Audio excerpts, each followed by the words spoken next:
hormone. Uh, okay. It seems I won't be able to type because if I type, I'm tending to pause the recording at times. So it is the interstitial cell stimulating hormone. Okay, let me join with another device so that I can type using that device. A minute.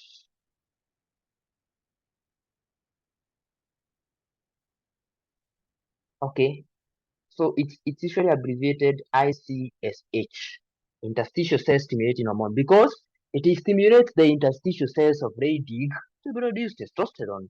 That's how it got its name.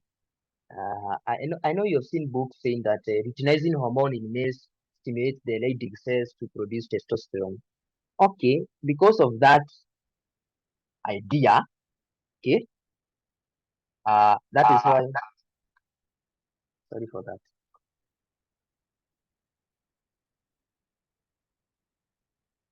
That is why the other name is um, the interstitial cell stimulating hormone, because of that uh, fact.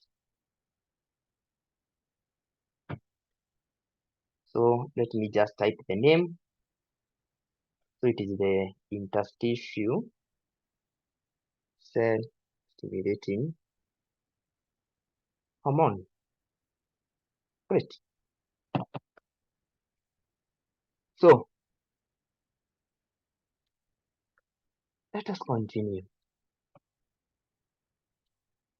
So we've said, we've named that. I think we are done with this.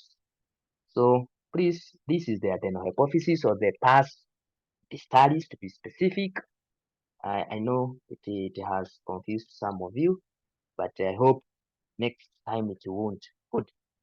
So on to the next question. So this is just the reason I put this here is to show you how the pituitary has an anterior pituitary, posterior pituitary. Then remember, from the anterior pituitary you have your corticotropes, which produce the ACTH, the adrenocorticotropin hormone, thyroid stimulating hormone, FSH, LH, and the other name of LH in males is the interstitial cell stimulating hormone. And you can see now the feedback. You can see the feedback loops, and you can see some are acting at the level of the hypothalamus, others are acting at the level of pituitary. Okay, and then from the posterior pituitary, remember, just posterior pituitary is simply a storage site. Okay, posterior pituitary is a storage site for ADH, or the vasopressin, and oxytocin. Remember, ADH will act on both the kidneys and the blood vessels to mainly conserve water. Oxytocin, on the other hand, will act on the uterus to cause contraction. Now, for this one of uterus causing contraction, now this one is a positive feedback loop. Okay, positive feedback loop in what sense? When you have these contractions stimulate the posterior pituitary to actually release more oxytocin. Okay, so oxytocin, once it is released, causing thus uterine contraction, those contractions further uh, cause the posterior pituitary to release more oxytocin. So that is one of those positive feedback loops. Okay. Also, oxytocin also acts on the uh, myoepithelial cells on the mammary glands to cause milk secretion. So it is mainly milk secretion for oxytocin, but milk production is prolactin. Okay. Growth hormone. Growth hormone does not act directly on bone. Rather, it acts on the liver, and it stimulates the liver to produce this growth factor known as the insulin-like growth factor 1, which is also known as somatomedin, which now acts now on the bone to cause bone growth. Okay, so these are just some functions. I urge you to know the other functions of these hormones. Okay. Now great. Another part. So what do you think this is? What do you think this is?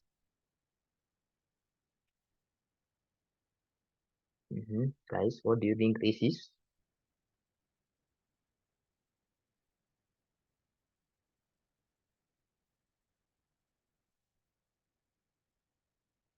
Mm, I hope you are still wondering about it.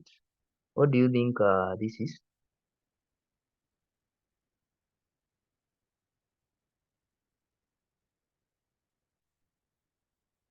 Which gland do you think this is?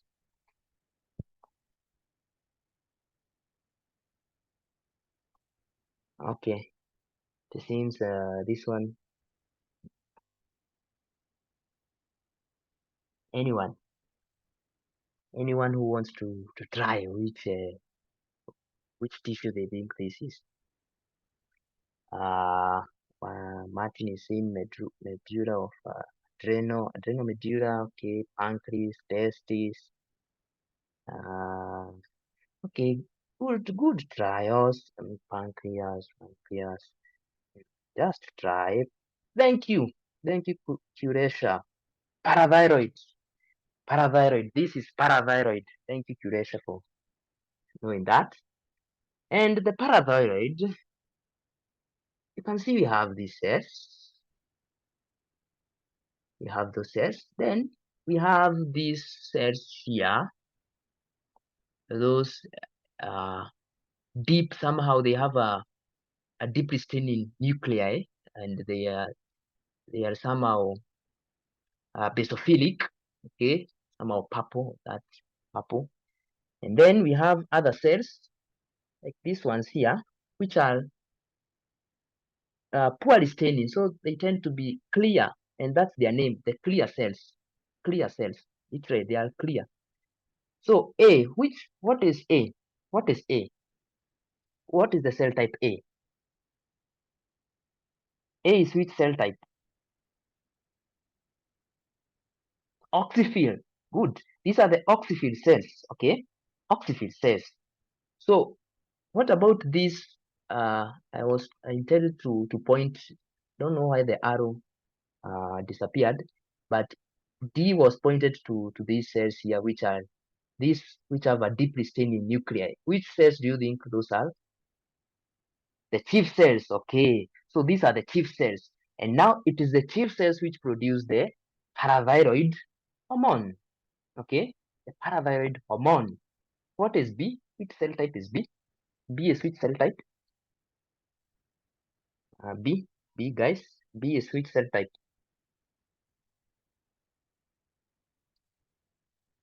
These ones. Adipocytes. Great. So these are the adipocytes, okay?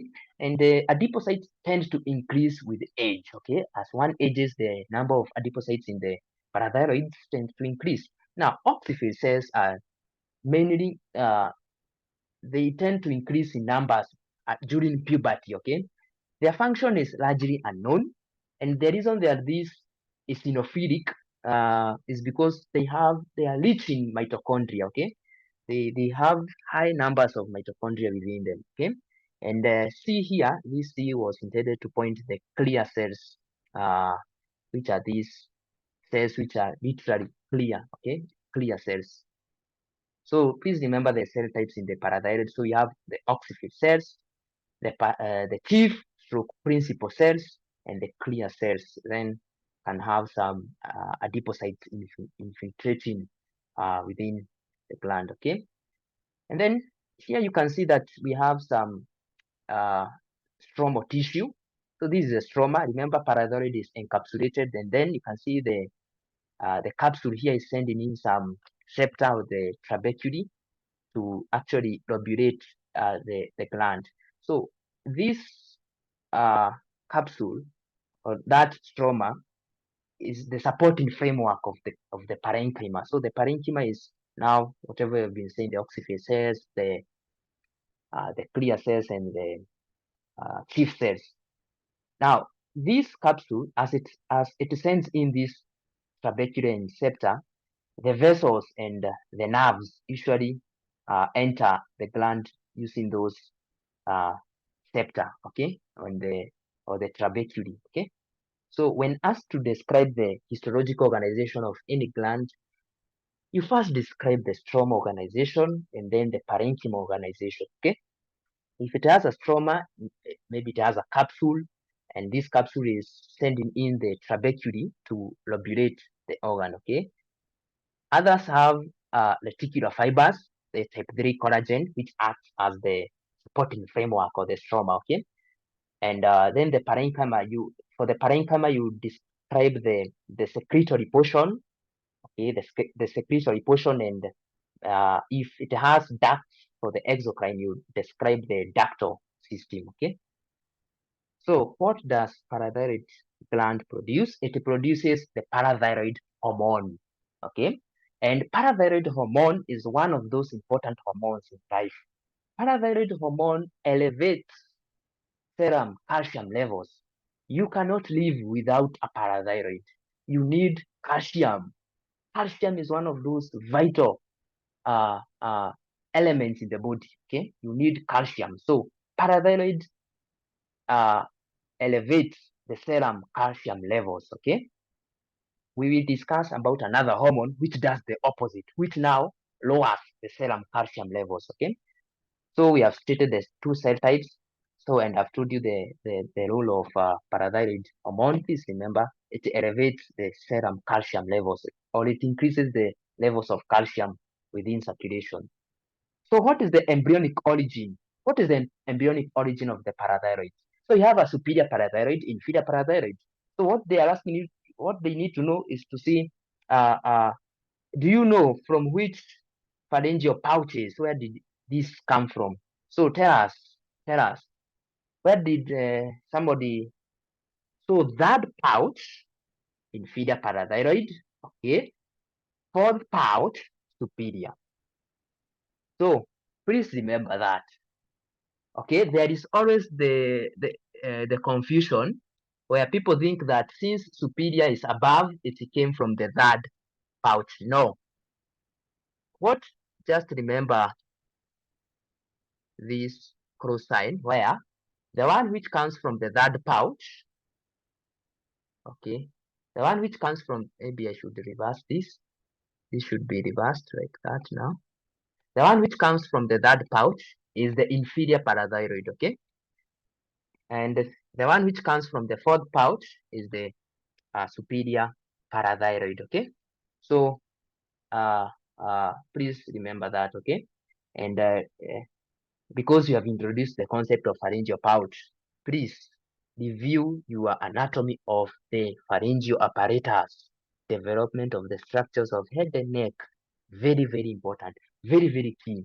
They will test you that extensively, extensively, okay. So uh let us continue. um Let us now move on to the other question, which is this question. So, which gland, which tissue do you think this is?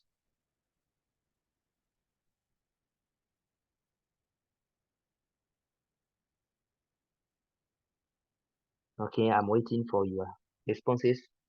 Which gland or tissue do you think is shown here?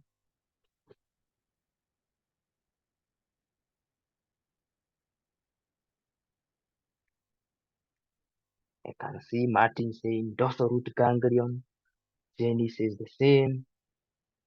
Cornelius also says the same. Aditi the same. Jackson says the pineal gland. Hey Buana, answer Buana. You are 20, you are more than that. I expect to be seen chats. Odak says DRG. Okay. DRG. You guys today I can see you are very keen. So always remember this is the dorsal root ganglion, okay? This is how dorsal root ganglion looks like. Okay. And in fact, this here is the cell body of that pseudounipolar neuron, okay? And whatever you are seeing here, which has some wavy appearance, those are actually nerve fibers, okay? Those are nerve fibers. And then you can see this pseudo-unipolar cell body is being surrounded by some cells. Those are the centroid cells, okay? Centroid cells, okay? So thank you for picking out that this is not one of the endocrine gland, rather it's the dorsal root ganglion, okay? So this slide of dorsal root ganglion usually give students a lot of stress, especially when it is kept side by side with that of thyroid. They have a very hard time. But just remember that of the dorsal root ganglion, you can see we have a nucleus there. So even if you confuse it with a thyroid would have this colloid, but within colloid you don't find a nucleus at the center. So if you see some in quotes colloid looking material, but it has a nucleus at the center, uh, disqualify thyroid and start thinking about the dorsal root ganglion or a ganglion. Okay, so thank you for knowing that. So what about this one now? What about this one? Which one is this? Which one is this? Thyroid. Okay, thyroid. I expect responses, guys. Respond, respond, respond, respond. Thyroid, thyroid. Okay, thyroid. This one I think has now become one of the. This is now easy to identify. You can see the colloid material there. Okay, and you can see the colloid is being surrounded by those cells, the follicular cells. So that's the colloid there. Colloid contains a protein known as thyroglobulin, and you'll be taught more in second year the function of this thyroglobulin in physiology. Okay, so it has those colloids. Okay, and you can see the the stromal component here. This is part of the septa. Okay, part of the septa there, and you can see some fibroblasts within the septa. Okay, and then you can see some blood vessels blood vessel at that point. Okay, then you can see, so you can see the follicular cells, how nice they surround the colloid. Okay, but then you can see a poorly staining cell there, somehow interposed between two follicles. So what is the name of that cell, the pointed one? What is the name of that cell? The name of that cell type pointed there? Parafollicular cell. Another anyone who has another parafollicular. Okay, great. So we can all agree that these are the follicular cells which surround the colloid, and then some places you might find a poorly staining cell, and that is a parafollicular cell.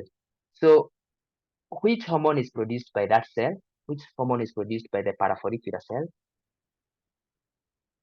Which hormone?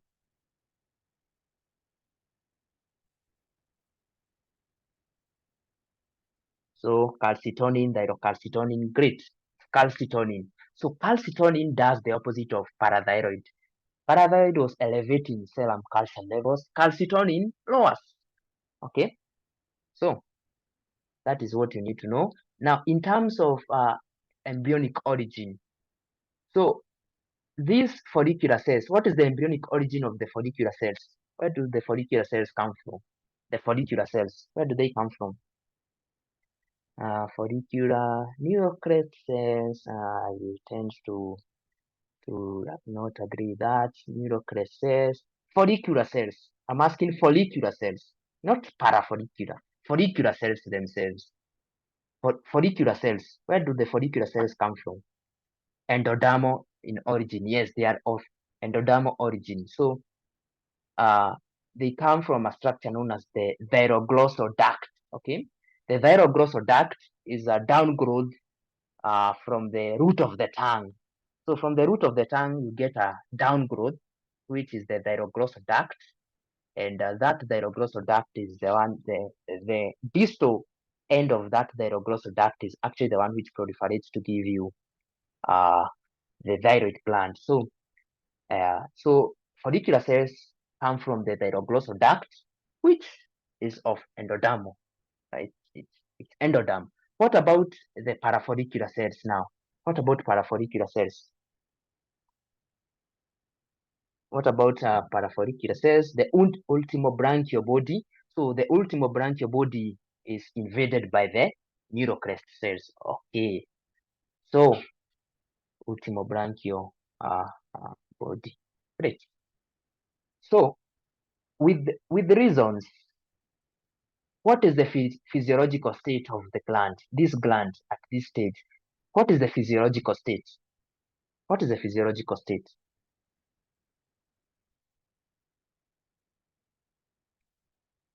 I'm waiting for your answers in the chat box. Resting. Great. Resting or inactive. Good. Inactive. I'm happy that you're able to pick that. So you need to know the physiological state, active state versus inactive state or the resting state. So in the resting state or the inactive state as shown here, you have a large accumulation of colloid. You can see the large accumulations of colloid material, but the the most distinct feature is now, in fact, Mabisi has told you, it is regarding the follicular state, the follicular cells.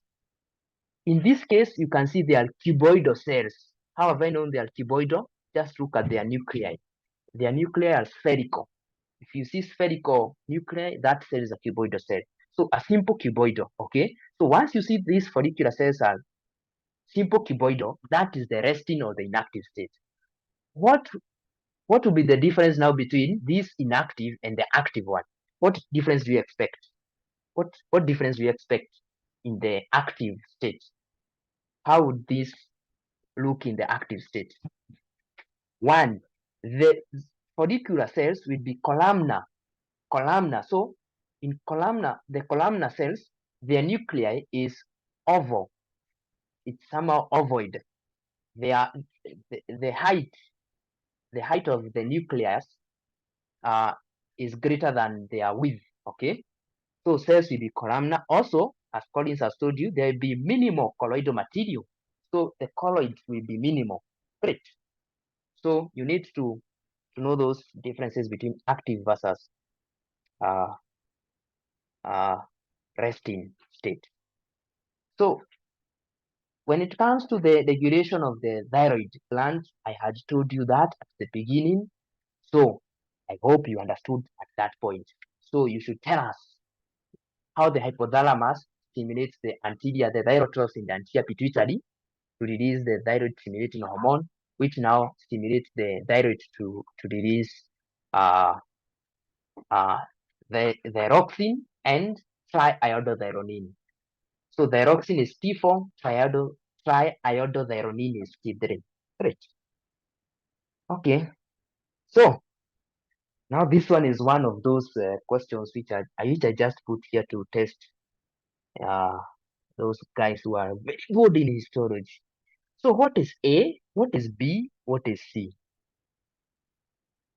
What about iodine? Martin is asking how iodine regulates the synthesis of uh, thyroid hormones. Yes, iodine does.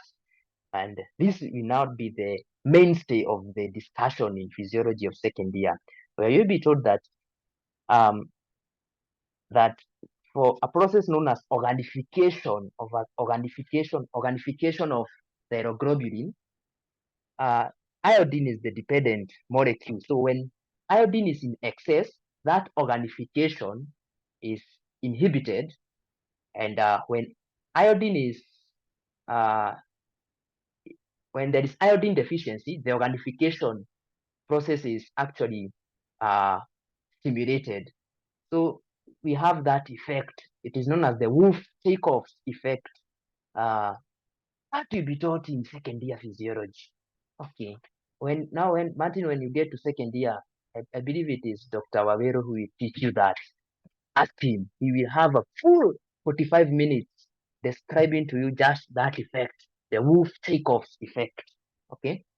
So now back to this.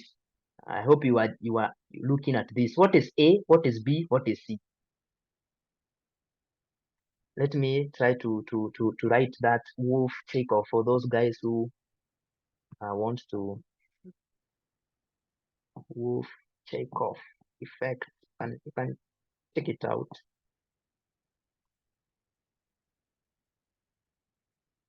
A wolf takeoff effect.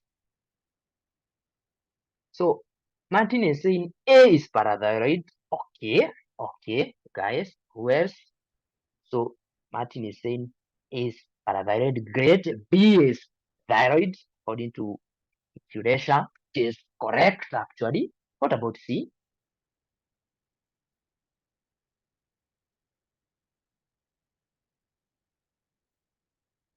Guys, simujaribu bwana.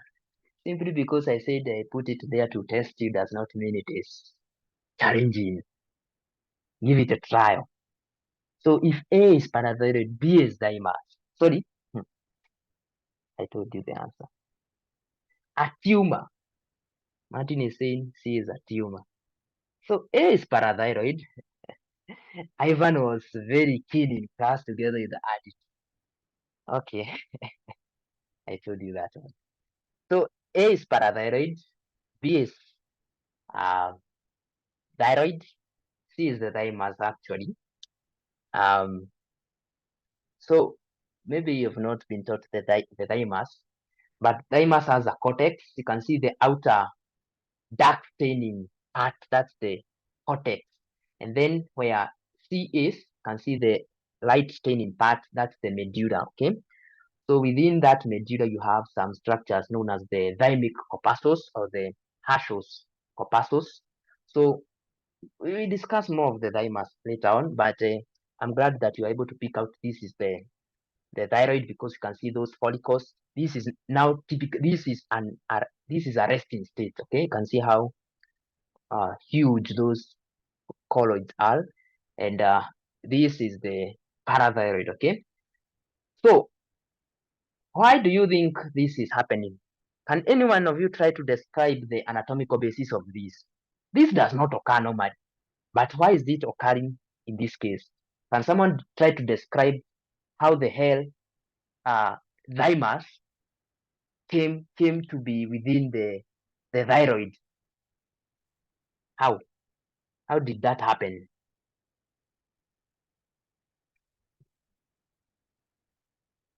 Anyone? Just think about it.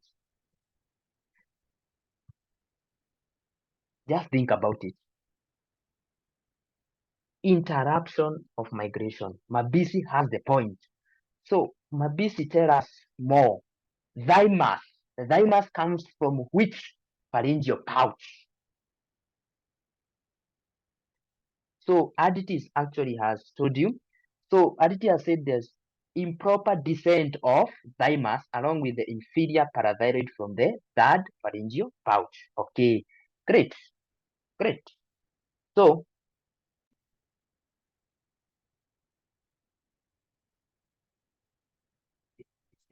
guys, what has happened? Do you hear me, guys?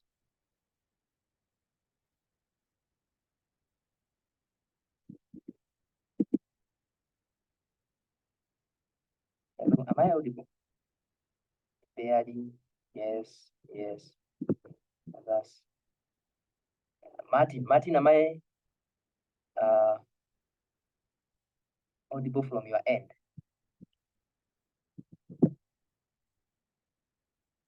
Martin, can you hear me now?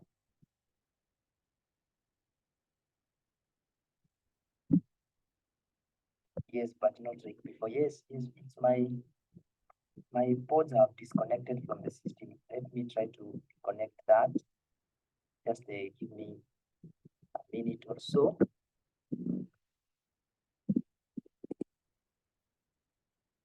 Okay.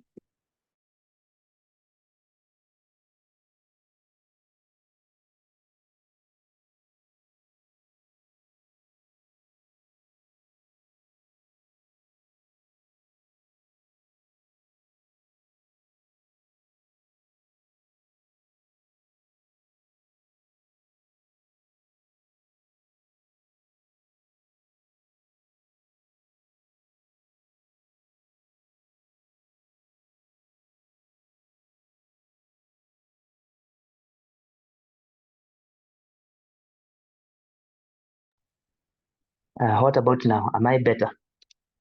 Martin, is it now better? Great. Okay, sorry for that. So let us continue with this story. So Aditi was telling us about the defect, the defective migration. Yes. Um. Martin is saying about superior parathyroid. Martin, is it superior parathyroid or inferior parathyroid? Is it superior or inferior parathyroid?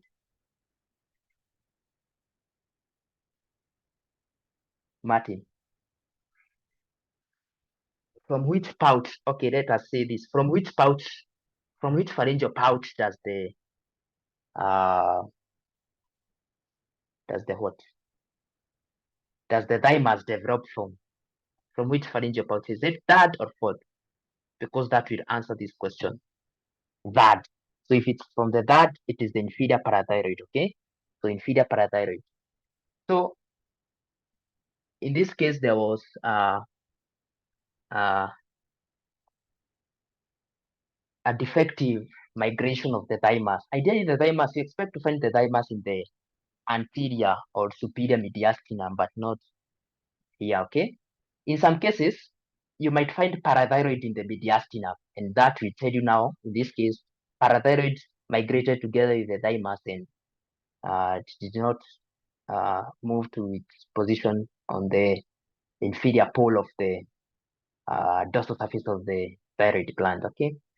So, thank you for that. Now, C, name a syndrome which affects both A and C and how it presents clinically.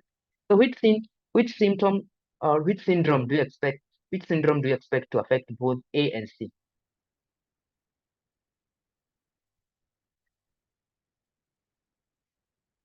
This one you are taught when we discussed pharyngeal apparatus. I remember, Doctor.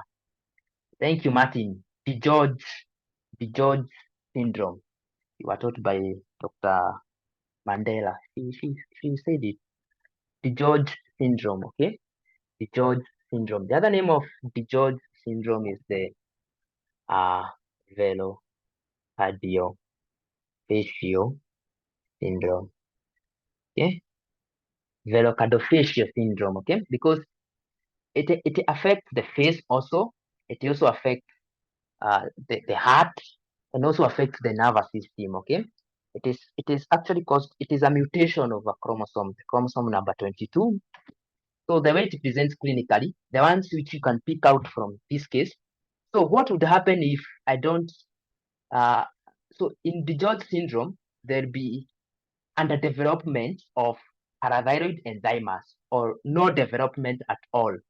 They can be either hypoplastic or aplastic. Hypoplastic, it is there, but it is very small. Aplastic, none. So how do you expect the patient to present clinically if they don't have a parathyroid? How will they present clinically?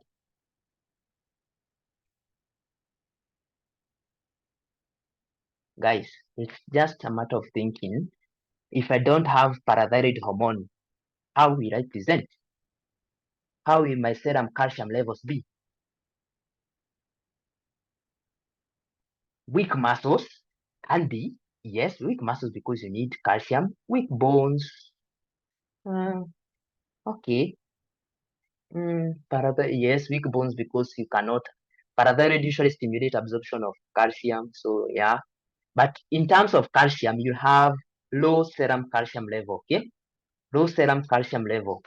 So your calcium levels in circulation will be very uh uh will be very low. Okay, and because you don't have a thymus, and thymus is very important for the maturation of the what are known as the T lymphocytes, and these T lymphocytes are very important for uh for immunity against viral infections and fungal infections. So there'll be uh the immunity will be very low, especially towards viral and fungal infections. Okay, so there'll be the patients will be immunocompromised when it comes to viral and fungal infections. Okay, that is what you can pick out from this case.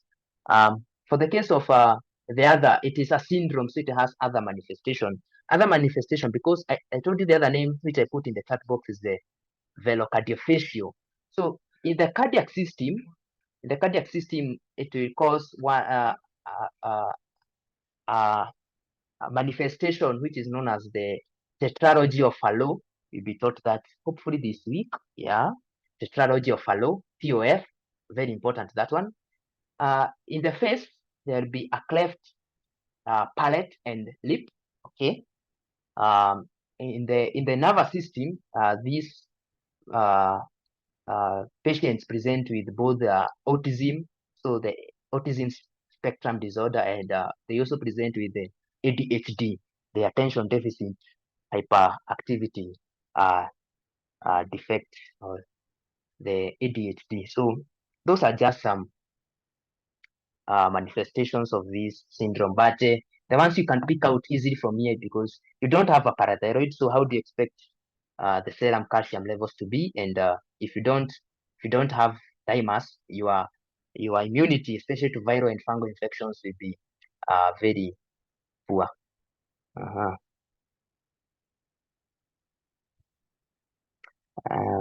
Later is asking, if parathyroid is absent and it normally obtains calcium from bone to deposit in the bloodstream, how do you have weak bones? Also, remember parathyroid generally increases the serum calcium level. You can do that by one, uh, uh, bone resorption, or you can increase absorption from the intestine.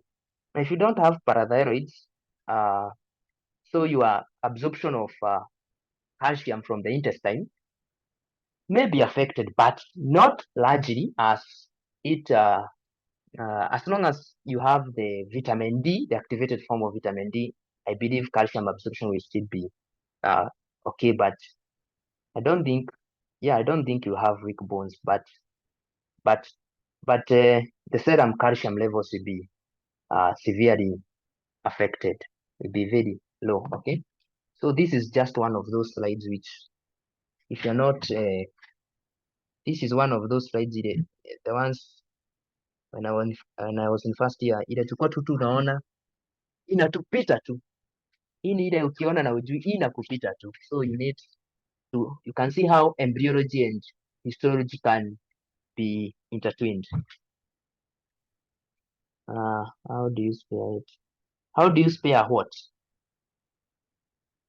Martin, how do you spare what? Parathyroid. How do you spare parathyroid? Oh, when you are performing that thyroidectomy, you I believe the inferior pole of the uh both the superior and the inferior poles of the thyroid gland are left intact. So also during when ligating the vessels, you don't ligate them too close to the pole of the gland. But Martin, that is now surgery. And, let us discuss anatomy. Okay, which is still good. Okay, what about this one? What about this one? Identify this one. Identify this one, guys. Identify this one. I'm waiting for your responses in the chat box. Which one do you think this is?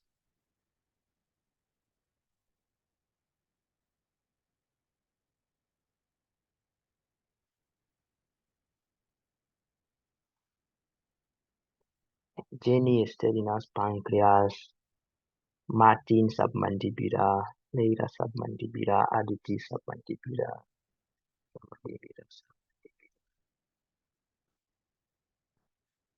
Jackson submandibular.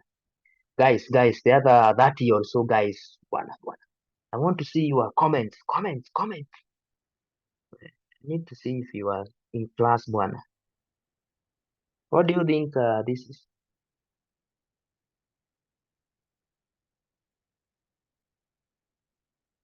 Sylvia pancreas. So the debate is between pancreas and submandibular. So some guys think this is pancreas, others submandibular. Anyone else who has a different opinion beside those two?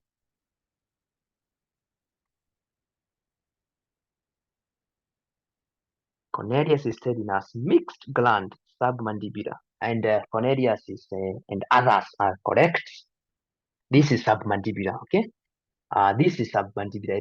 Place it there with the intention of confusing you with confusing for you to confuse it with pancreas, which I have managed to do so for one or two individuals who from today henceforth they will never do the same. Because you can see we have the serous acini. So the serous acini are also found in the pancreas. That is why that caused that small confusion. But now you need to see that this A, I'm sure this A is the mucus acini. Okay, these are the mucus acini and not the islets of Langerhans. Okay, so and this mucus acini, you can see it is being capped by this crescent shaped cell there, a crescent shaped cell there. So that is a serous demilume. Okay, so as Aditi has told you, that's a serous demilume. And once you see serous demilumes, think about submandibular salivary gland. Okay, and also you can use the duct for you to differentiate. This duct here, maybe you cannot see that clearly, is a straight duct. I explain why straight is a straight duct. Straight ducts are exclusively found in the salivary glands and not in the pancreas. Okay, we will discuss that. Okay, so let us now move to this one. Now this one. Now what about this one? This one is uh is a walkover. This one will be a pancreas, pancreas.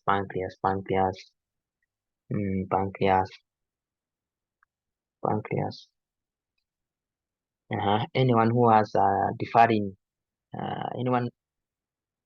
So this is the pancreas to pancreas or whatever. Yes, it's that. And what's A? What's A? What is A? A is the islet of Langerhans. What is B? What is B? What is B? So we have this is an islet of Langerhans, another one here. So what about this other portion? What is it? The exocrine portion, okay? The exocrine portion. So, and you can see it is composed of the serous acini. The serous acini, you can see how well they are taking up the stain, okay? The serous acini.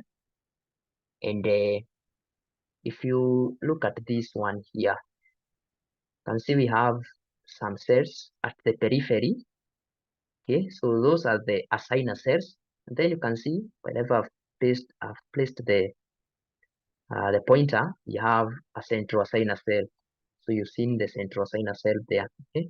So once you see acinar cells and central acinar cells, this most likely is the pancreas. Okay. So name the various cell types which you'd expect to find within A. So what are the cell types in A? What are the cell types? So alpha cells secrete glucagon. Okay, another cell, beta cells which secrete insulin. Another cell, the PP cells which secrete the pancreatic polypeptide. The delta cells which produce is it ghrelin or ghrelin or ghrelin, that hormone which causes hunger. Okay, so know that. So what is the role of B? What is the function of B? Part B. What does it secrete? In fact, it is delta is somatostatin. Yeah, sorry for that. Delta is somatostatin. Epsilon cells are the ones which I think produce uh, uh, ghrelin. Delta is somatostatin. Thank you, Cornelius, for that. So yes, B produces the pancreatic juice. The pancreatic juice has those hormones, the pancreatic amylase, lipase, and the chemotrypsinogen of the chemotrypsinogen. Yeah. So that is that. So describe the ductal organization in B. So how are the ducts in the pancreas organized? How are they organized? So we have an extralobular part, or we have extralobular duct and intralobular duct. So for the pancreas, the intralobular duct is composed of the intercalated duct only. Okay, so the intralobular within a lobule. So we have some ducts within a lobule. The name of those ducts are the intercalated duct. Okay, but then we have some ducts between two lobules. So the interlobular or the extralobular ducts.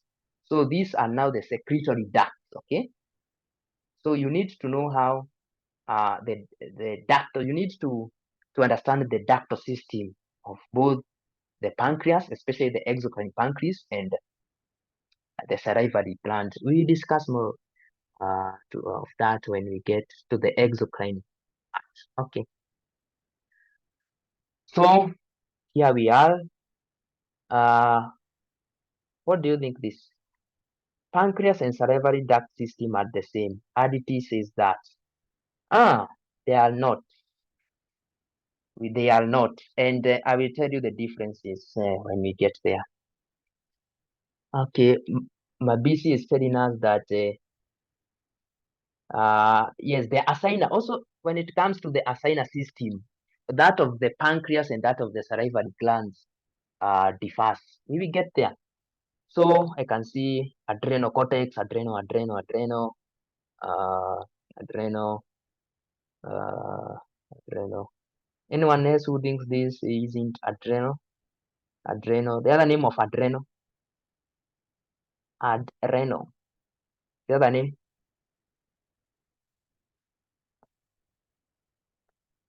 What is the other name of adrenal? Suprarrenal. Okay. So ad or suprarrenal. Both of them are one and the same thing. But here you can see we have from there, that's the capsule. So that's the capsule. That's one of the stromal components. So we have that is the cortex. That's the cortex from there up to here, there.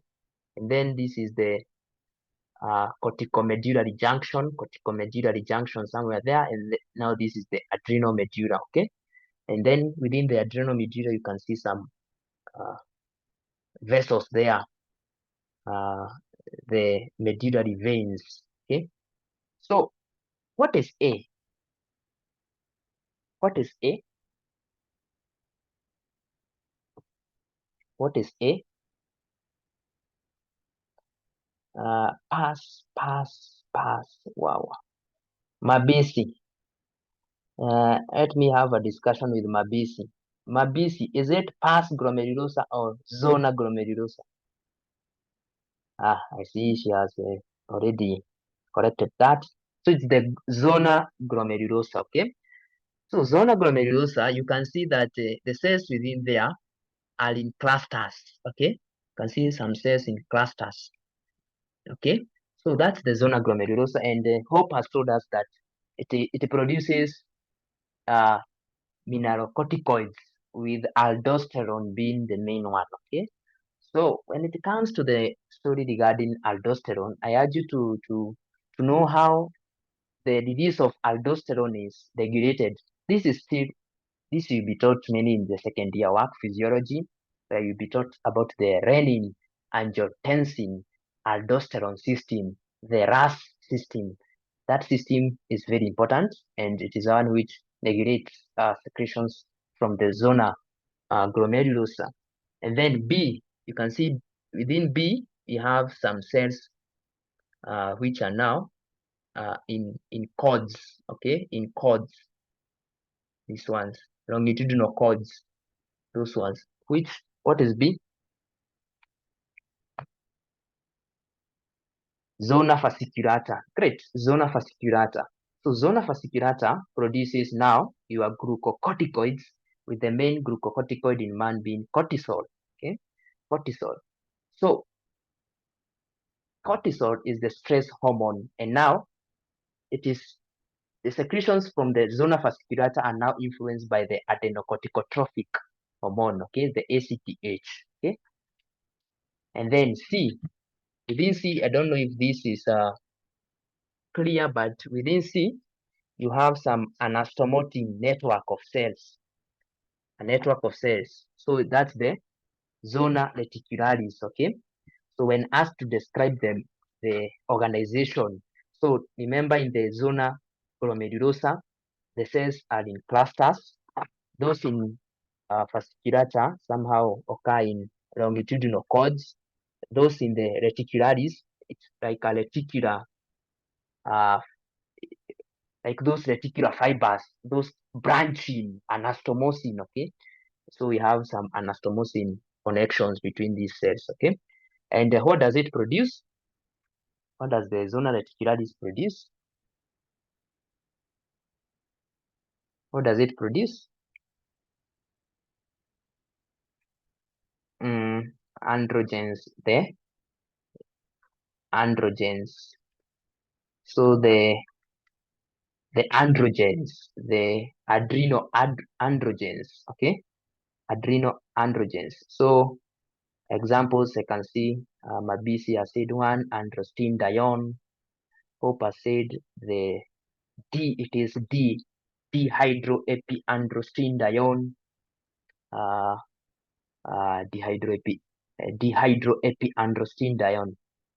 Okay, so this dehydroepiandrostenedione, in second year, you'll be taught how they are synthesized. You'll be taught step by step those steps of how you actually convert this cholesterol into these steroids. So these are steroid synthesizing cells, and so are those cells of uh, the the zona fasciculata. So they have those classical features of a steroid synthesizing cell. Okay, so we will discuss more to that. Then D, what is D? That's the medulla I had told you. So what is the embryonic origin of D? What is the embryonic origin of D? What is the embryonic origin of D?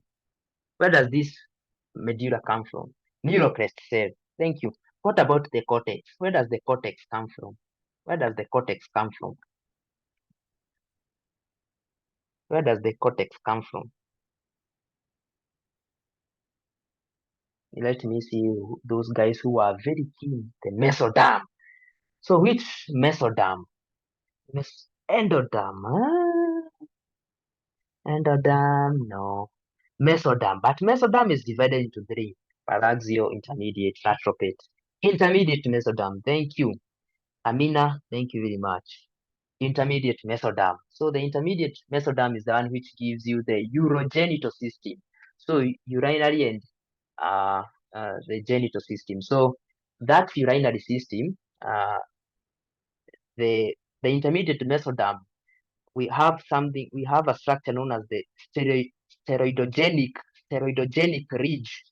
That steroidogenic ridge is the one which now divides to give you the adrenal cortex in the superior part and the gonads or the genital ridge in the outer part. Okay, so intermediate mesoderm gives you the cortex, and the neurocrestes gives you the medulla. Right. So, what hormones are produced within D? What hormones? What hormones are produced within D? So the medulla produces which hormones? The catecholamines, the norepinephrine, but the main is, which is the main hormone produced by D?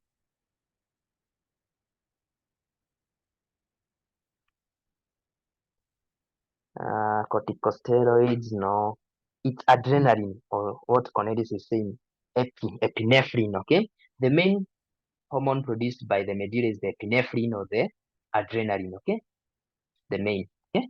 But it can also produce norepinephrine, okay? Corticosteroids are produced by the zona glomerulosa, okay?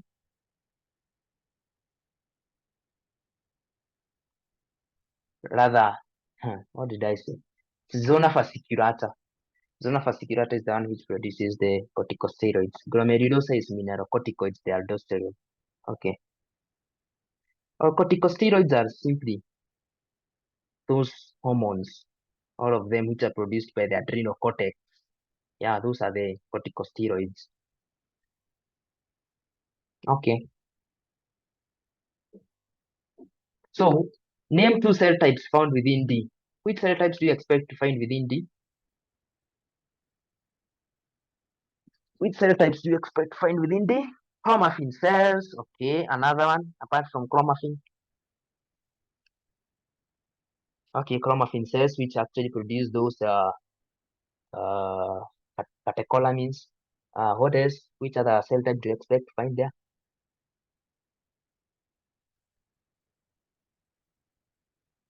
We also have ganglion cells. Okay, ganglion cells. Let me type that. Ganglion, like a ganglion. Yeah, a ganglion cell. Okay. So those are some cell types which you expect to find the medulla. Okay. So have a keen look at that. Then now this one. Identify the cell types shown. So what is A and what is B?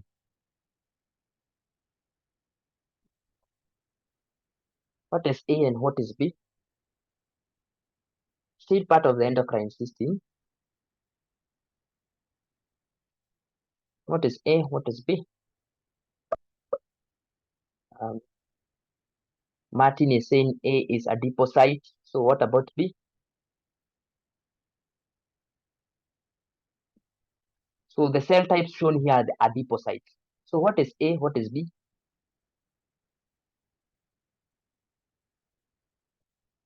Guys, we taught you this when we were discussing specialized connective tissues. We taught you this, and we told you to remember it when we discuss endocrine system. Great. A is white adipocytes and B is brown adipocytes. So can see the differences between a white adipocyte and a brown adipocyte. One major difference is that you can see A is unilocular. Unilocular in the terms of it is one chamber. The cell has only one chamber, one locule. So unilocular as compared to the brown adipocytes, which are multilocular. Okay, so several locules within a cell. Okay, so this is a brown adipocyte, this is a white adipocyte. Okay, so A, name some four hormones produced by A. If you don't know the functions of these hormones, maybe they can forgive you, but if you know the functions of these hormones produced by A. So which hormones are produced by the white adipocyte? One, adiponectin. The other one, leptin. So leptin inhibits appetite. Adiponectin, on the other hand, acts as an anti-inflammatory agent, among other functions. So resistin, on the other hand, usually increase the insulin resistance to the body. Estrogen, thank you. Estrogen, especially an estrogen known as estrone. Estrone is produced by the adipocyte and it influences bone remodeling after menopause. Okay, so you need to remember we have adiponectin, leptin, resistin, estrogen, among others. The list is quite long. Okay, quite long. Okay. They also in fact, they also produce insulin like growth factor 1, the somatomedin. Okay, they also produce it. So I urge you to know the functions of these adiponectin, leptin, resistin, and estrone. Okay, so that is quite adipocyte. So what is the role of B? What is the role of B? I know this one Professor Mokuria has taught you extensively.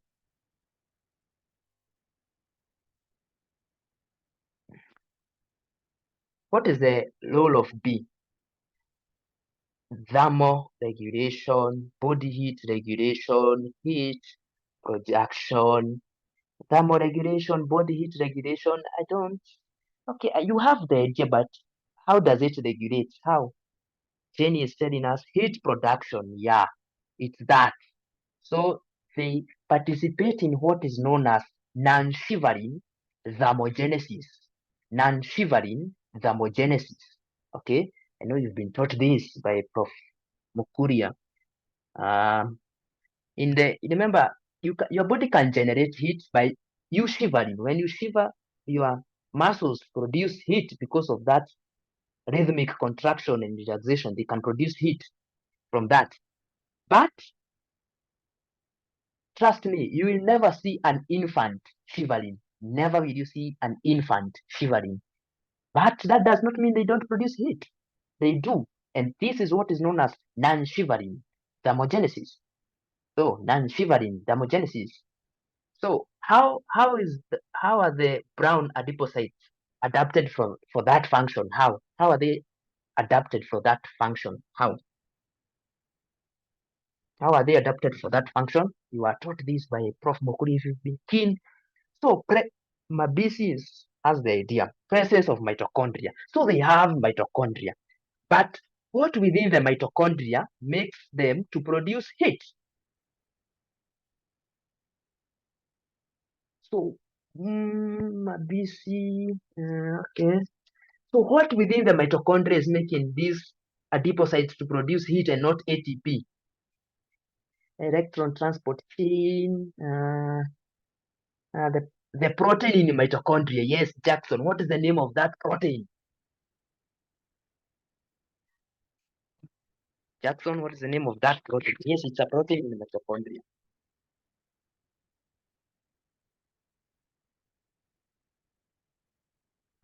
Guys, can you still hear me? Am I still audible? Okay. So what is the name of that protein? It is known as the uncoupling protein. Okay, uncoupling protein 1.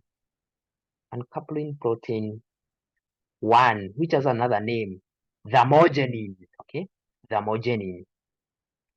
So this protein, what it does, it uncouples the electron transport chain from the oxidative phosphorylation. So once you do that, electrons will flow through the inner mitochondrial membrane without generating ATP. So once they flow through the inner mitochondrial membrane without generating ATP, energy is released in form of heat. Okay, so it is known as the uncoupling protein 1 or thermogenin. Okay, have you been taught this, guys?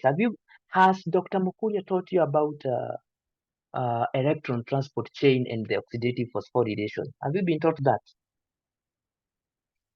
Yes, so you guys, no, kwani you are in different classes, bwana. Should this Yes, by now he should have.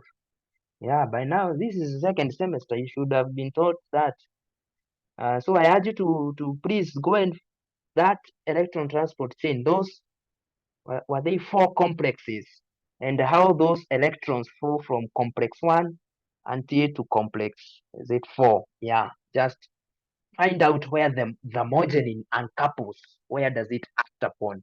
Okay, or if you cannot, if you don't find it, if you don't find out, just in a just pose the question when prof is teaching, and he will explain to you that uh, process very uh, well, because he's the guru in that field. Okay, so what is this? What is this? What is this now? What is this? What is this? What are we? What am I showing you here? Identify, identify this one. Identify, identify, identify. I'm waiting for your answers in the chat box. Identify, identify, identify this one. Aditi testes, Kimberly testes, testes, testes, testes, Judaisha,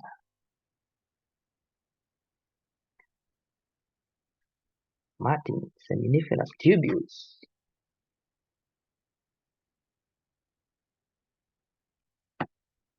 testes. Anyone else in the meeting who is not who is disagreeing with any of the uh, answers given of testes? Anyone who is disagreeing this is a testis or it's the seminiferous tubules? Anyone?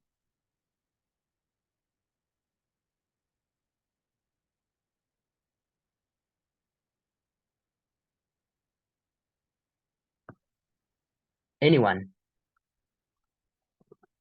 So all of us agree that this is a testis, and with I disagree 100%. This is never. This is not a testis, and there is a reason I put it there. This is not testis, nor is it seminiferous tubules. I got you guys. I got you. I got you. Mabisi is laughing here. I got you. This is not. This is not. Okay. So whatever you're seeing here actually are hair follicles. Okay. These are hair follicles. These are hair follicles, guys. These are hair follicles. This is a transverse section through hair follicles. You are used to seeing a longitudinal section. Now this is a transverse section of a hair follicle. Okay.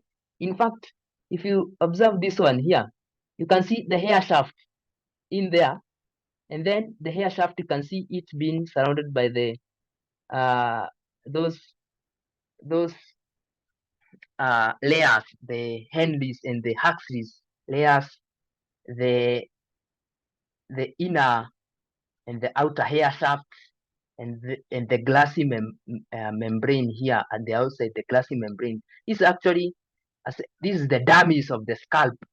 Okay, whatever you can see here, these are hair follicles. Okay, those are hair follicles. Okay, this is the dermis. Whatever glands you can see here, these are sebaceous glands. Okay, I got you. I got you good. Great. Martin anasema wa. Hmm. Hey, karibu muumie. So this the dermis of the scalp to be specific, and these are hair follicles. I urge you to go back and look at the anatomy of the of a hair follicle. Those layers, it has an inner one and an outer one, and then the inner one is furthermore divided into a Henleys layer and a Huxley's layer and a hair shaft at the center. Okay, so uh, uh, Jackson is saying in between it looks like interstitial cells. So I'm pointing there, whatever I'm pointing there is not the interstitial cells. These are actually sebaceous. Uh, No. These are sweat glands. In fact, yes, these are sweat. These are sweat glands. Okay. These are sweat glands. Yeah, those are sweat glands. Okay. So this is dummies. Okay, this is the dummies. Hope is asking kama kuna ingine tunaweza shiko nayo tuma tu. Ah, that one nimewashika. What not? What not? What not? Okay, so this is dummies. Okay, and those are hair follicles. Okay, now shine. Which one is this now? Now which one is this? Which one is this now? Now this one. Now this one is not a trick, guys. Answer. Testes. Yeah, now this is the testes. Okay, this is now the testes. Okay, now this is the testes. You can see the seminiferous tubules there. Those seminiferous tubules. You can see them. So what what is name this epithelium of the seminiferous tubules? What is the name of that epithelium? So it's the germinal epithelium, but it is of which type? The germinal epithelium of the seminiferous tubules is of which type? Complex. So complex stratified epithelium, okay? Complex stratified epithelium, okay? Remember that. Complex stratified epithelium, okay? So within this testis, which cells are endocrine in nature? Which cells are endocrine in nature? So these cells here, which are these ones which I'm pointing?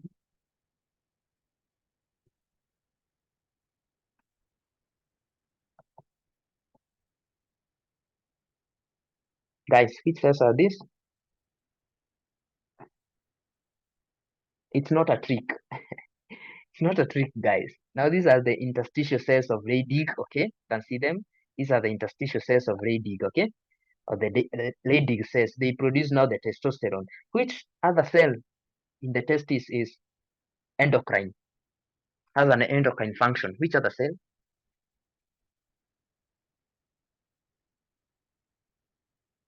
Which other cell? Apart from the Leydig cells, which other cells have an endocrine function? Yes, the Satori cells. The Satori cells, okay? Satori cells also have an endocrine function, okay? So apart from, but Satori cells are both endocrine and exocrine. They have both functions, okay?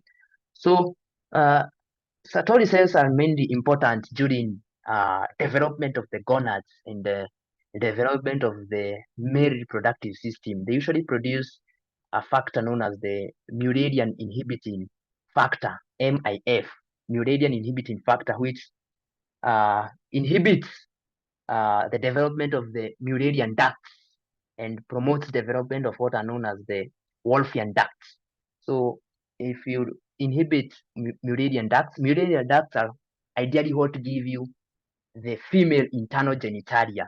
Okay, so those ones are inhibited, and the Wolffian ducts now give you the uh, internal male genitalia. Okay, so you want to inhibit the Mullerian duct so that you don't form uh, the internal female genitalia. Okay, so they also produce Satori cells also produce inhibin, which which inhibits the pituitary from secreting follicle stimulating hormone, and yeah, so you need to yeah, this is how the seminiferous tubules and the testes look like, okay, uh, and not this, okay. So it's this and not this. Let me. I hope you've seen the difference and keep that in mind, please. Okay. So how does the testis develop? So I believe you'll be taught this when you do development of the reproductive system, but you have had an overview kidogo when you are being introduced to spermatogenesis. You are told about how the pluripotent germ cells migrate from the endoderm of the yolk sac through the dorsal mesentery, and then they invade the genital ridge. The genital ridge is developed from the intermediate mesoderm, and then for the case of if it is destined to become a testis, it is the medulla which actually proliferates and the cortex degenerates. And the same happens for females, or rather the ovary. But for the case of the development of the ovary, it is the cortex which proliferates and the medulla decreases. So you can be asked, state some differences between gonadogenesis. Gonadogenesis is the formation of the gonad, between the male gonadogenesis versus female gonadogenesis. When we do gonadogenesis, if we will cover it when towards the end of the semester. So worry not, but just have an idea of how these gonads are formed. Okay.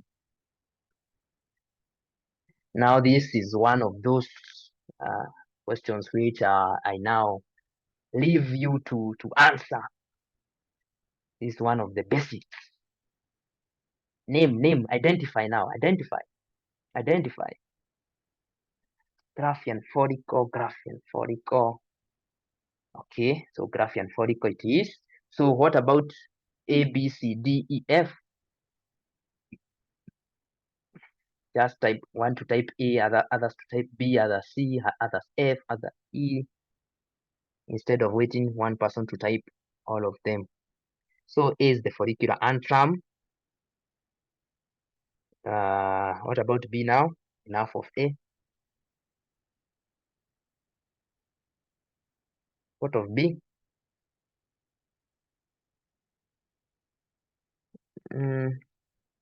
B zone corpus. So F is the Vika interna or externa. Sorry, yes, Jenny is correct. B is the corona radiata. Whoever is saying B is corona radiata, guys. Okay, please. B is corona radiata. Okay, C. What's C? What's C? Now C is the zona pellucida. Okay, C is the zona pellucida. Okay, can see is the zona pellucida which is surrounding that secondary oocyte. Okay, what about D? What's D?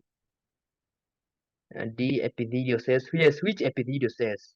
The granulosa cells. Okay, granulosa cells are typical epithelial cells. They are avascular. They have closer position, so they are the granulosa cells. What about E? E is Dica interna, and F had been told the Dica externa. So what is the function of the granulosa cells? What is the function of the granulosa cells? What is the function?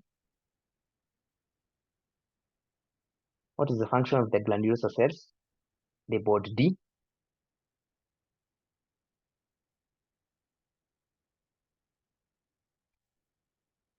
So they convert androgen to estrogen. Yes, they have an enzyme known as aromatase, which converts androgens to estrogen. So production of estrogen is by uh, uh, the granulosa cells. Okay. What about E? What is the function of E? The deep interna.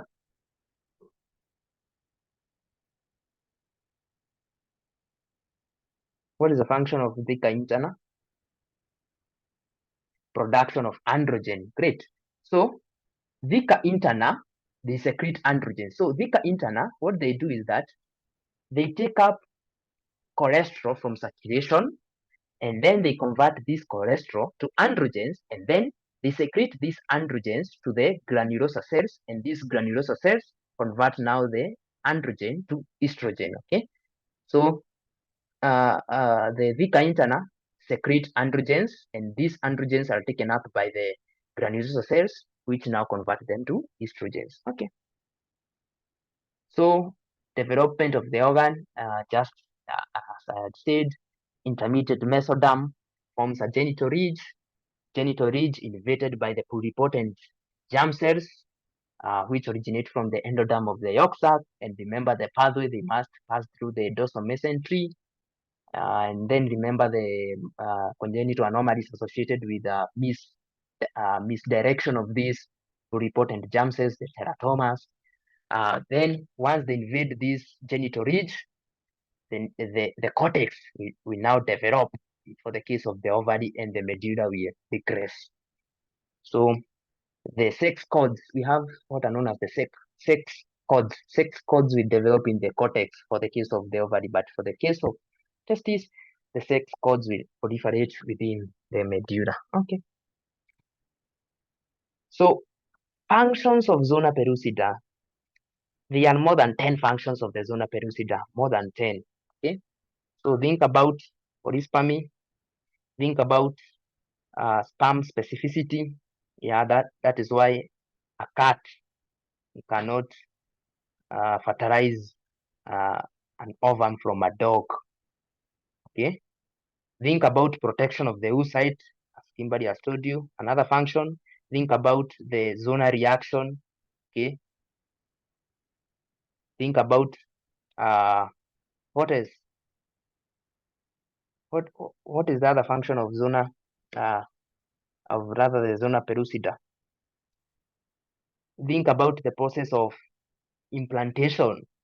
Why is it that the blastocyst will only hatch when it reaches the uterus?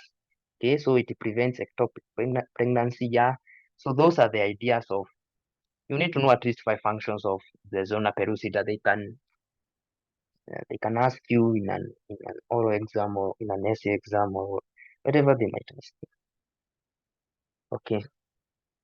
Now we are here now. So remember, steroid synthesizing cells. So if you are asked, state the electron microscope features or the ultra microscopic features of, say, the cells of Leydig cells. So Leydig cells produce testosterone. Testosterone is a steroid hormone or any other steroid synthesizing cell. So what features do you expect to see under the electron microscope? What features? What features can you see in this electron, in this photomicrograph displayed here? Which ones can you see, guys?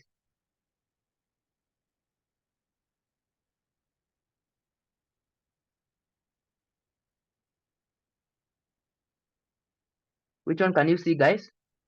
Which features can you see?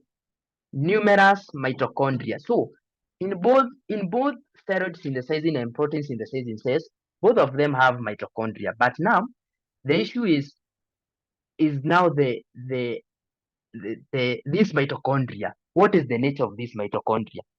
What is the nature of this mitochondria in steroid synthesizing cells? What is the nature?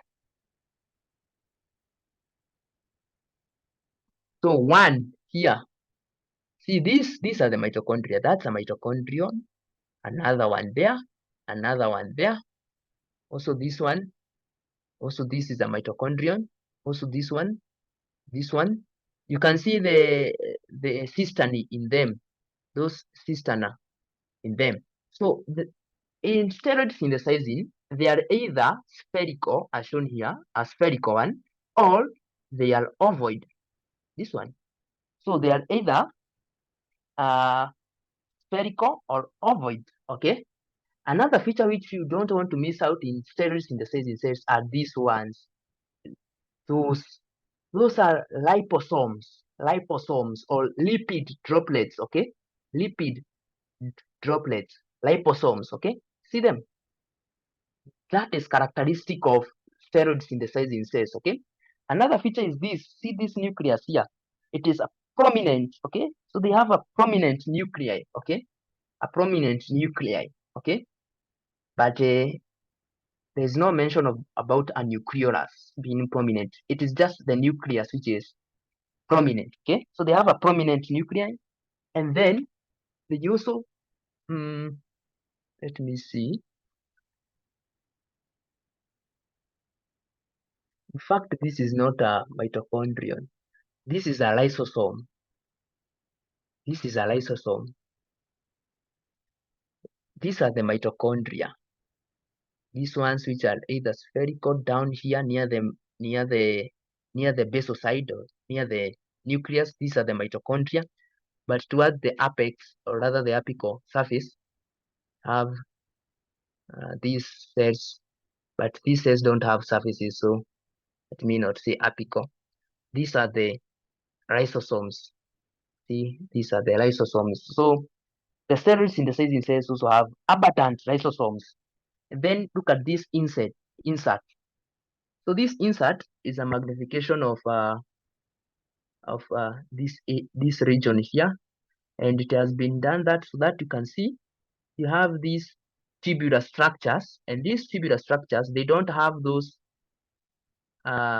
granules opposed to their surface. So these are the smooth endoplasmic reticulum. So in the steroid synthesis cell, we have abundant smooth endoplasmic reticulum. Okay, so just remember some 5 features of this. So they have a prominent nuclei, they have liposomes, the lipid droplets, that is, they have also abundant smooth endoplasmic reticuli. They also have the mitochondria, either spherical or ovoid, and also they might have uh, uh, abundant lysosomes. Okay, so those are the classical features of a steroid synthesizing cell. Okay, so if asked the electron microscopic features of, say, the Leydig cell, you can be able to give those. Or say of say a cell from the adrenal cortex will also have these features. Okay, so what about uh now what about a protein synthesizing cell? Now a protein synthesizing cell, on the other hand, will also have now a prominent, rather a large euchromatic, can see this nucleus here, it is euchromatic light staining, or what is not rather light staining. uh uh there is, so we have, it can be either a euchromatic nucleus or a heterochromatic nucleus. So for the heterochromatic nucleus, it is usually electron dense, so it looks somehow dark. But this one is radiolucent. It is in quotes lightly staining, but remember, you don't use stains. Yes, you use metallic stains, but not the classical stains in electron microscopy. But you can see this is a euchromatic nucleus, or an open face nucleus. Okay, you can see it there. And then here, now you can see you have some tubular structures, but they are granular. So that's the granular endoplasmic reticulum, the rough endoplasmic reticulum. Okay, that is characteristic of protein synthesizing cells. Then you can also see now the mitochondria here. See them? These are the mitochondrion. These ones. In this case, they are elongated as opposed to those ones which was spherical ovoid. These ones are elongated. Okay. And then you can see numerous uh, secretory vesicles. Okay, numerous secretory vesicles. Okay. So these are just some features of a protein synthesizing cell. So, like for this case, this is one uh, of the pancreatic acinar cell. Yes, this is a pancreatic acinar cell. Okay, so those cells which secrete proteins. So those we said we have um, hormones which are proteinous in nature, such as insulin. So you expect the beta cells to have these features. You also expect those cells which release enzymes, such as the pancreatic acinar cells, to have these features. Okay, so features of protein synthesis in cell, we have this large euchromatic, the open face nucleus, and in most cases you would see a prominent nucleolus. Okay, a prominent nucleolus. Okay, also, they have prominent rough endoplasmic reticulum there. Okay, rough endoplasmic reticulum. You'll also see, in some cases, you will see Golgi apparatus.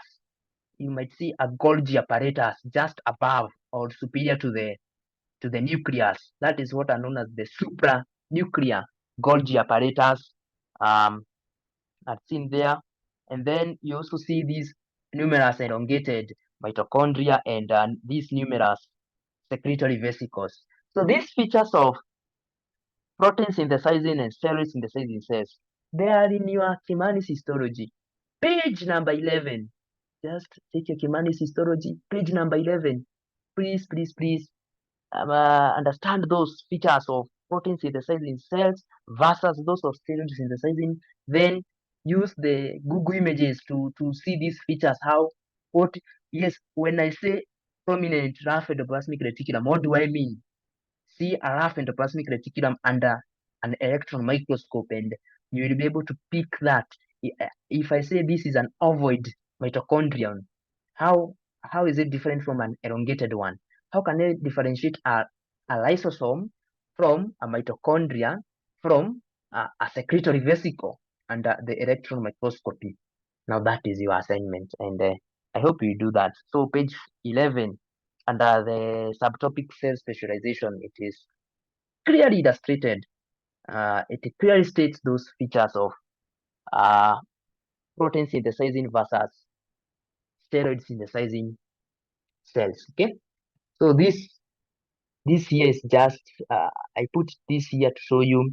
This is a steroid synthesizing cell. This is a protein synthesizing cell. Okay, you can see, yeah. Can see the smooth endoplasmic reticulum here. Here you can see the rough endoplasmic reticulum and how prominent it is. Okay, so you can use this uh, photograph to differentiate these two. Okay, you can see here an elongated mitochondria. Here you can see a spherical one. Okay, so here you can see a liposome there. Okay, so just take your time and uh, and uh, and look at that. So steroid synthesizing is this one, and this is protein synthesizing. Okay, so now on to exocrine. Exocrine are just say five to six more slides, and we are done. So when asked if you go for an oral exam or they ask in an essay, describe the histological organization of, say, parotid salivary gland, submandibular salivary gland, exocrine pancreas, sublingual, even the breast. Yeah, the breast might be also considered exocrine. I urge you, just divide your work into, first describe the stroma, and the stroma is the connective tissue framework which supports the parenchyma. And now the parenchyma, or the parenchyma, or whatever, the parenchyma is now the functional component. Okay, so this parenchyma, for the case of exocrine, it has a secretory portion and a ductal system. Okay, now when you start with the, now let us try for this one. You see this gland here, you can see it has a capsule. So this is the stromal component. You can see the capsule there, and the capsule, you can see it sending in, it is sending some septa or some trabeculae to divide this gland into lobes. And then from this uh, septa or trabeculae, further they further divide the lobes into lobules. Okay, so I might say this here is a lobe. Okay, this is a lobe. You can see this is a lobe.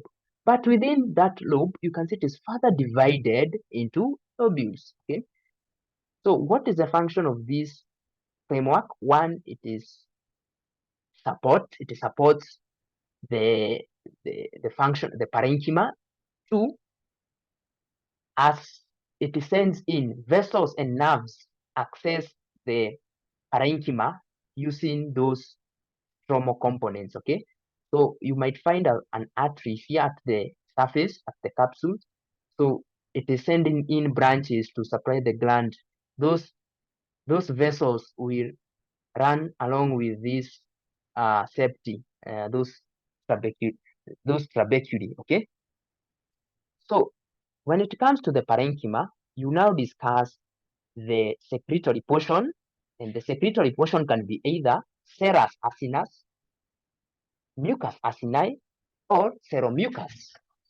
And you also discuss the ductal system. For the ductal system, I told you, we discussed the intralobular. So within a lobule, so within these lobules, there are some ducts. So those are the intralobular ducts.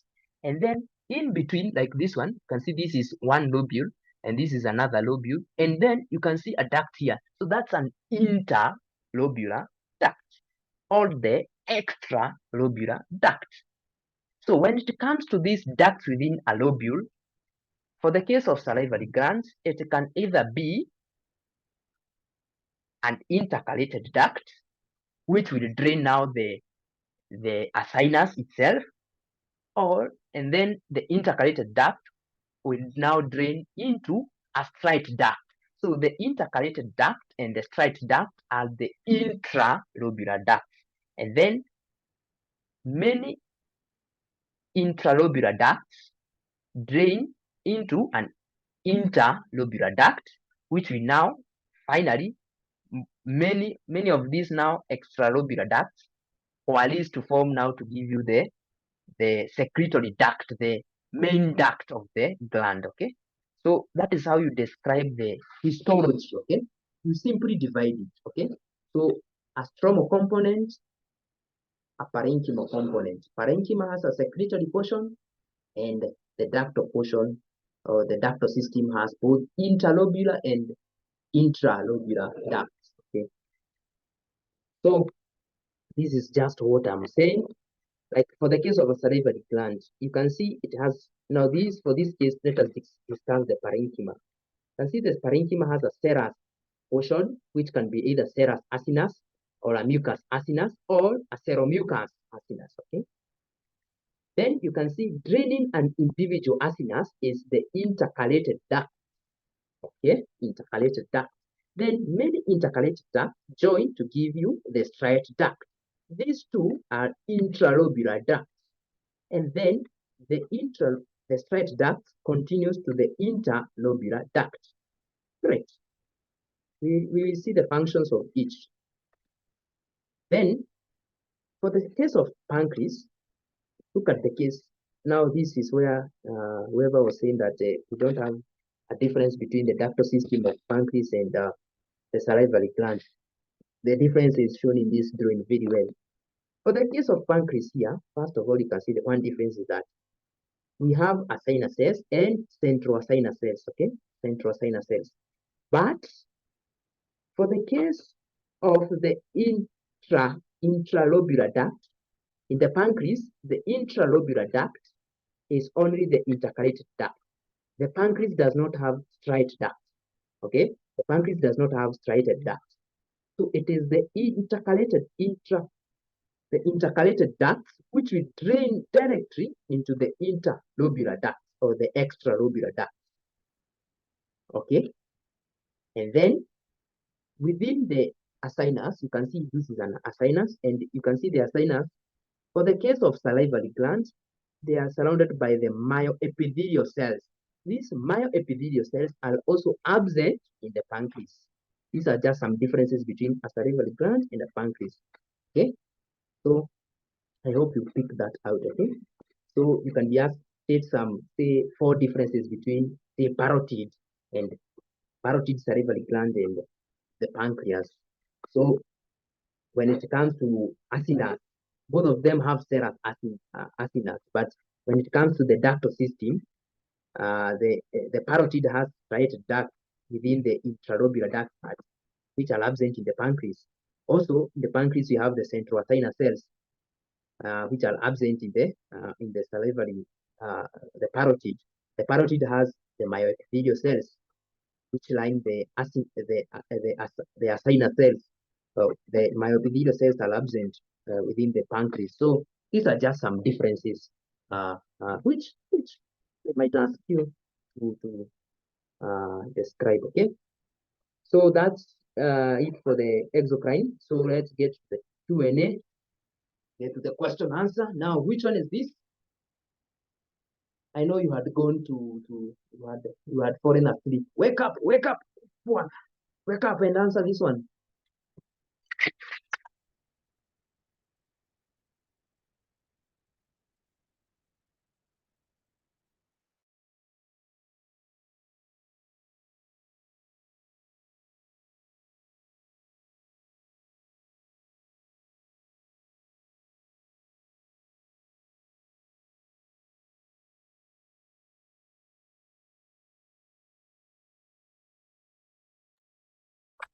So I can see some responses. Salivary gland, which one? Sellus salivary gland. So which one? Parotid. This is the parotid salivary gland. So this is the parotid. And which duct is this one? Which duct is this one? Which duct? Which duct is this? Which duct is this one? Striated. Thank you. Thank you for picking that. It is striated. Look at the basal parts. You can see we have some striations on the basal parts. So you can see some striations on the basal part. These striations on the basal part of the cells. Those striations. So this is the striate duct. It is one of the intralobular ducts. Okay. And then you can see this serous acini. Okay. So and within this, so this is the serous acinus, and the way you differentiate it from the pancreas is one, because it has a striate duct, so it must be the pancreas. Two, absence of the central acinar cells. Okay, you can't see central acinar cells at the center of this acinus. So these are serous acinus. Okay, another one there, and you can see them. Okay, so this is the pancreas. So for the ductal system, one, let me just show you that good image which actually describes to you the ductal system. Uh, mhm. This one, yeah, this image, I liked this image very much. So here you see you have a serous acina cell, and this serous acina cell has those characteristic features of those classical features of a protein synthesizing cell. You can see large endoplasmic reticulum, secretory granules. This nucleus here will be an open phase, the radiochromatic nucleus with a prominent nucleolus, and so on. So this serous acinus here is being drained by this intercalated duct. You can see the intercalated duct which is draining individual. Okay, so this is a mucus acinus cell, and this is a seromucus acinus. You can see they are being drained by the intercalated duct. Then intercalated duct, yeah, various of them coalesce to form a striate duct. And this striate duct, the importance of the striate duct, there is an importance. Why? Why is it striated? That striation is being brought about by basal striations and basal mitochondria. So those striations you are seeing is because of these basal striations, these basal enfoldings. You can see these basal enfoldings. So once you see basal enfoldings anywhere in anatomy, if you see basal enfoldings and basal mitochondria, that tells you that that cell is participating in active ion transport. That that is a hallmark feature of ion transporting cells. They have basal striations, these basal enfoldings, okay, which increase surface area for transporting the ions, okay. So basal enfoldings are a characteristic feature of cells which participate in active ion transport, okay. So this, what happens at the level of the striate duct? So these ones have secreted that salivary secretion. Once it reaches the striate duct, what happens is that sodium and calcium are removed from that secretion. So you remove sodium and calcium, and then into that secretion you pump in potassium and bicarbonate ions. Okay, so you remove sodium and chloride, but then pump in potassium and bicarbonate ion. These bicarbonate ion are the ones which give that saliva that alkaline pH, okay? And then the striate duct, we now go to the collecting duct, which is be part of the extra lobular or the interlobular ductal system, okay? So this is how you need to know the organization of the ductal system, okay? Would it be correct to say intralobular duct? Now, when you say intralobular duct, it can be either be intercalated duct or straight duct for the case of salivary glands. But for the case of pancreas, if you say intralobular duct, we know that you mean the intercalated duct only. Okay. Okay. Now this one. Which one is this one? This one is now easy. Which one is this?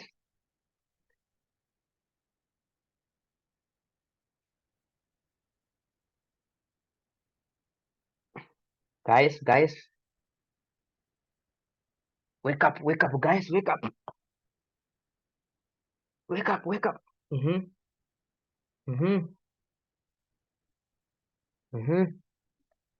Yes, now good work. All of you have seen the serous demidunes here, and you have it is as you can see the seromucus acini here. So this is submandibular, okay? Serous demidunes there, another one there, and here, and see how numerous they are, okay? And, that. So when asked to describe the stroma organization, this is where now you see a capsule, and you can see here a septa, and the role of the stroma. I had described that earlier, okay? Could I classify this one? I'd say still this is a straight duct, okay? I'd still say it's a straight duct.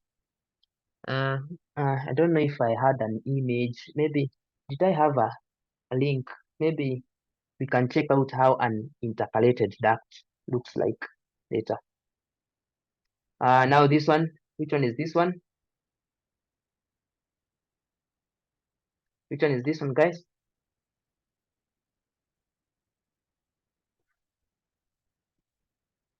Sublingual, pancreas, sublingual,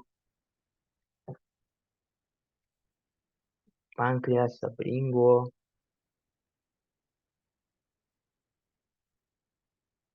pancreas. Yes, this is the pancreas, okay? This is the pancreas. Please don't. This is the pancreas, okay?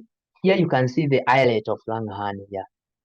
This is the serous acini, the exocrine pancreas. This one. This is the exocrine pancreas, okay? And for you not to confuse it with the parotid, look at this. We have acinar cells here, and then look what is at the center, the central acinar cell, okay? So acinar cells, the periphery of the serous acinus, and then at the centrally located is the central acinar cell, okay? So this is the pancreas, okay? So state three light microscopic differences between this tissue and that of the parotid. So one would be in terms of presence or absence of the central acinar cells. Two would be in terms of the striate duct. Three, how would you differentiate exocrine pancreas from parotid? Three, presence or absence of myoepithelial cells. Okay, intercalated ducts are in both. Okay, so intercalated ducts is a similarity between the two. Okay,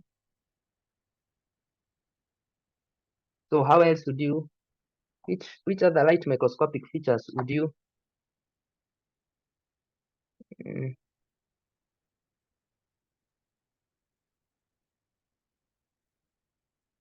so Jean had asked a question, and Omondi answered it correctly. So Jean had asked, does the septum dividing the gland into lobes and lobules have any significance? Yes, and Omondi told you that the lymphatic vessels, uh, it is lymphatic vessels, blood vessels, and nerves are actually uh, uh, found within those septa. Okay, So how blood vessels access this gland is using this septa, okay, or those trabeculae. So we have tried to describe some differences between parotid and parotid and what did I say? Differences between parotid and pancreas, the exocrine pancreas. Okay, so should know that. Okay, islets of Langerhans, those are not considered part of the exocrine pancreas, but you might pick them out in a say a histological slide. So you might use them to actually say this is pancreas because we have that and not the others. Yes, let me repeat the differences. One is that the exocrine pancreas has central sinus cells which are absent in parotid. Two, the pancreas does not have the striated ducts, but striate ducts are present in the parotid salivary gland. Also, myoepithelial cells, the myoepithelial cells are absent in the exocrine pancreas and which are present in the parotid. Those are just some very differences. You can find out other differences if if there are any. So I think that was the end of that. But before we go to that part, I thought I put a link here. There was a slide which had to add a link so that I can show you this. Don't know. Let us see. Don't know which I had put a link in here to actually show you the I intended to show you the difference between intercalated and straight. That I don't know where that went. Let us see.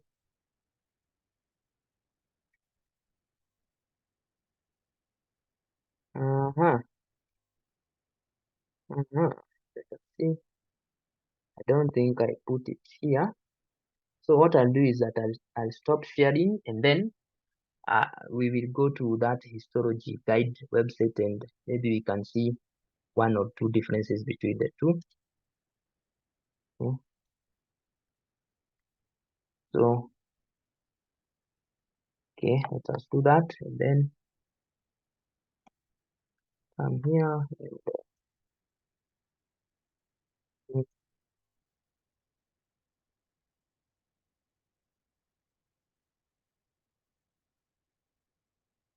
So for those who are saying sublingual, this is the sublingual. This is how sublingual salivary gland looks like. You can see uh, it has some serous acini, but majority is the mucus acini. Okay, you can see how many the proportion. Okay, the higher magnification you can actually see those are the you can see uh, the mucus acini. You can see them clearly here. Okay, you can see them. And then hmm, uh, this is a straight duct here. Straight duct. Don't think. Let me see if they have an okay. Let's see for parotid if they had displayed. Um, yeah, great. Great. Yeah. Now this one here, duct here, the smallest is very minute duct. Those are now the intercalated ducts. Okay, that is one. Let's see if they have another one. Oh, yeah. Like that. This minute is actually shown a better one. Yeah, now this is a good one. This duct here, this is the intercalated duct. Okay, can see it is draining an individual serous acinus. Okay, then the striates, see the striate duct there, and you can see these striations because of those basal enfoldings. Okay. So that is that, guys. I don't think I have anything else to share. Let me now see this chart. If we have questions now, I'm expecting you to ask questions. Any questions? Any questions? Any questions or anything you feel I should repeat, or regarding the the hair follicle? Let me show you that hair follicle slide. That next time you don't confuse it with a testis, and actually show you that it is a hair follicle. Uh, it's not testis as well. Fact, all of you thought it is a testis. I don't know why. I don't know why all of you thought it's a testis. Ivy, you are welcome. Where is that thing? Somewhere here. Oh, by the way, you guys who are telling me to show you those tissues which look alike, just come to this histology guide and click on quiz. So this tissue here quiz, then it will be telling you, and then you come this section of tissue look alike. So it will actually tell you, and you try to see the differences. If you can be able to differentiate left from right, you know you have been able to, you've actually mastered these tissues, okay? Like these ones here. See this one? See this one? Now this one which I'm pointing, where is that pointer? This one. Which one is this one? Which one is this? Which tissue do you think this is? Parotid. Great. This parotid. What about this one? What about this one? Pancreas. Great. So this was the second session. You can see it is the not that this one. Ah, it was number what? So this. These guys are just mad. Hmm.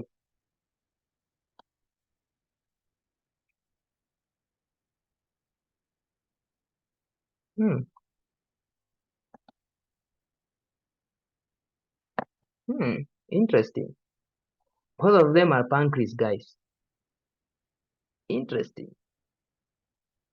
This is the sympathetic. This is a ganglion cell in the in the in the pancreas actually.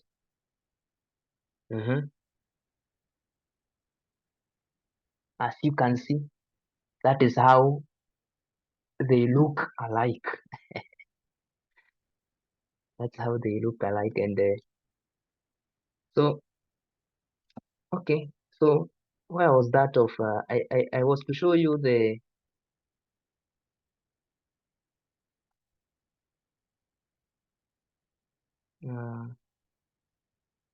I was to show you the.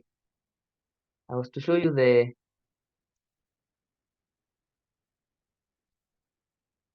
In fact, they are saying this and this. Both of them are pancreas. This they're just saying that this is a ganglion and this is an islet. So you can use this site. It's a good site and it is free. So take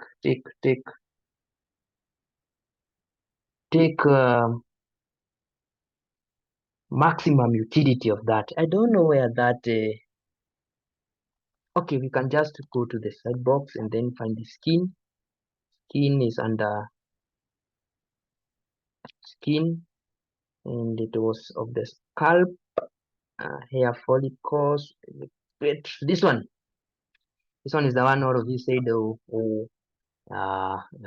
it's the testes. It's actually not. It's not the testes. You can see these are hair follicles. In fact, here you can see a good one, and here you can see a hair shaft. the hair shaft in there. And then you can see the inner root sheath, that one, the inner root sheath.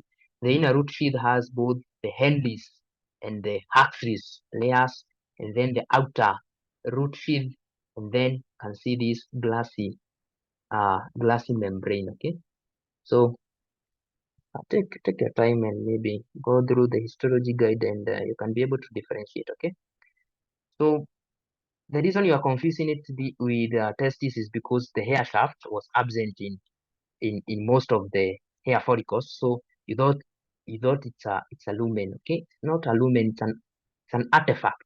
You should have a hair follicle in there, but by the idea that it's not there, that is what confused most of you to think that it's a it's a it's a it's a pancreas, and sorry, it's a testis, and it wasn't. So I think uh, that is that. I'll leave you with that quote. All men die, but not all live. So start living. Great.